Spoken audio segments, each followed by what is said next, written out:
address what you all walked through here, and we found out very early this morning that ATU 757 went on strike against First Transit, affecting 2 of our lift operations bases. So what that means for our lift customers is that we put the service on life-sustaining trips, are prioritized. We'll do everything else we can through our one lift base, which is non-union, and our contracted service with taxis and other services. So we'll provide all the rides we possibly can, but only the life-sustaining rides are guaranteed at this point in time. You know the background to some extent of this, but I wanted to just emphasize very clearly that this is a dispute between ATU 757 and First Transit. First Transit is an independent contractor who works for us. They're a for-profit firm that does this all over the country. The contract between ATU 757 is with First Transit. It's those 2 parties that have to get together to resolve this issue. I wanted to address, because in the news media, of course, the ATU is, I think, doing a disservice to the public by beginning to say that there is something they're trying to do about this right now, other than urge the parties to negotiate and come to an agreement, and particularly it has to do with the phrase of 13C, and I wanted Janet Tran to take just a couple moments to explain that to you and why it doesn't apply in this situation. Yes, just briefly, 13C, if you want me to come up here, can you hear me okay? 13C, part of a federal statute that was adopted in 1964. And the purpose of the statute was when private transportation companies were being taken over by public entities, there were federal dollars involved. And so the statute prohibits federal money from displacing either collective bargaining agreements that exist or from using federal money to worsen employment conditions. Now, neither of those are that take place here, because what we have is a contract with a third party and the ATU.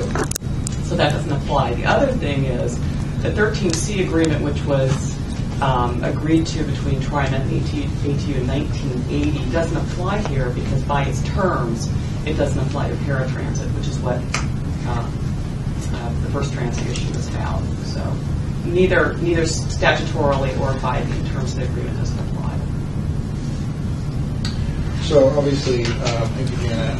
This is very regrettable, and we really do urge the parties to get together to solve this, and we'll do everything we can to make sure that they do get together, and that with the resources we have, we provide the most service we can to our other customers. We always feel bad about the interruption of service for those customers. One quick question in regards to them not applying. I mean, I don't really keep up to date on what is it, Section C or 13C. 13C. I mean, it's not at the top of my reading list. Right next to Harry Potter. But I mean, is there any brief detail you could give us as to why it doesn't apply? Sure. Especially the federal, the first thing that you mentioned in regards to federal dollars.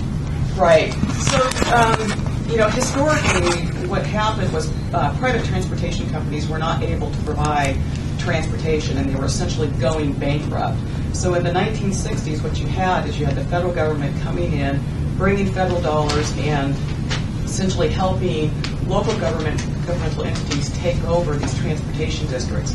What they were concerned about is by having these new entities come in, they would displace the existing private contracts that were between the private transportation providers and the existing unions. So the goal was to not take federal money and create worsened job conditions for represented workers. So that's the purpose of the act, and that has survived all of these years. So when we get grants, federal grants, we agree to this 13C, and interestingly, that's not even the name of the actual citation. It's such an old provision that they still call it 13C, even though the statutes have been modernized. But in any event, when we get federal money, we essentially, along with the union, agree that we won't create conditions with federal money that worsen the working conditions for employees.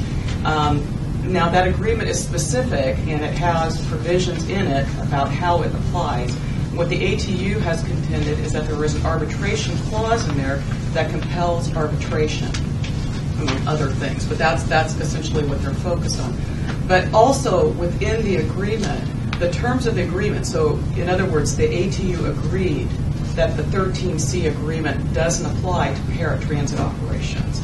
So you have, basically it's twofold. Number one, the statute by its terms don't apply here. And number two, even if you could make the argument that the statute applies, the agreement doesn't apply by its own terms. Does that? It does. Okay. Thank you.